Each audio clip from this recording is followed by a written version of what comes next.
नारायणीयं दशकं 12। पुरा द्विज कश्चन देवदत्तो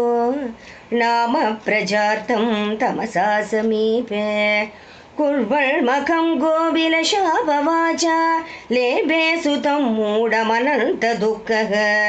उदत्य नामाववृधे स बालो मूढस्तु दृष्टं न ददर्श किञ्चित्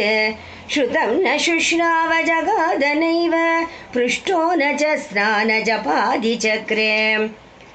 इतस्ततोटन् समवाप्तगङ्गो जले निमज्जन् प्रपिबिंस्तदेव वसन्मुनीनामुटजेषु वेदमन्त्रांश्च शृण्वन् सदिनानि निन्ये क्रमेण सत्सङ्गविवृद्धसत्त्वः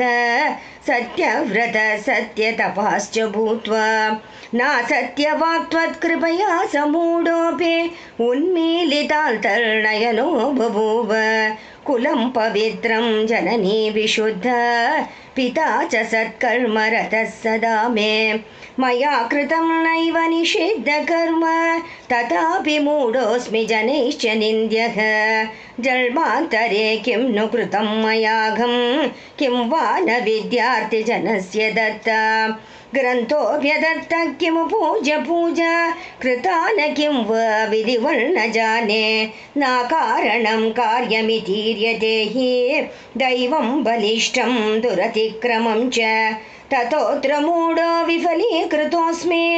वन्द्यद्ब्रुवन्निर्जलमेघवच्च इत्यादि संचिन्त्य वने स्थितः स कदाचिदेकं रुधिराप्लुताङ्गं बीभत्सरूपं किटिमेष पश्यन् अय्यय्य इत्युत्स्वनमुच्चचार शरेण विद्धः सकिरीर्भयार्तः प्रवेपमानो मुनिवासदेशे अन्तर्निकुञ्जस्य गतश्च दैवात् अदृश्यतामापभयार्तिहन्त्रे विनामकारं च विना च भक्तिम्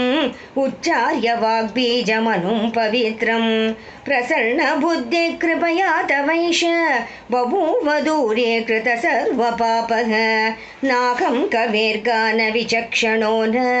नटो न शिल्पादिषु न प्रवीणः पश्यात्र मां मूढमनन्यबन्धुं प्रसन्नबुद्धिं कुरु मां नमस्ते शरणमसि सुराणां सिद्धविद्याधराणां मुनिमनुजपशूनां दस्युविस्त्रासितानां नृपति गृहगतानां व्याधिभिः पीडितानां त्वमसि शरणमेका देवि दुर्गे प्रसीद प्रसीद प्रसीद सर्वमङ्गलमाङ्गल्ये शिवे सर्वार्थसाधिके शरण्ये त्र्यम्बके गौरी नारायणी नमोऽस्तु ते जय आदिपराशक्ति की जय।